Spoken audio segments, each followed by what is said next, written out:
İnsan ilişkilerinde 8 kural. Hucurat suresinde şu şekilde belirtiliyor. 1.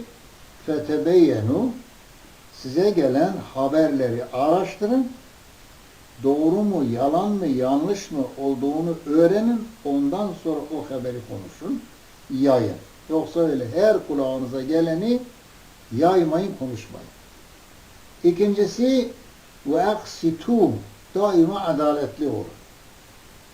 Zulme taraftar olmayın. Yanlışa taraftar olmayın. 3.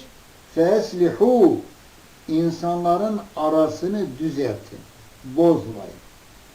4. La yesher, kimseyle alay etmeyin.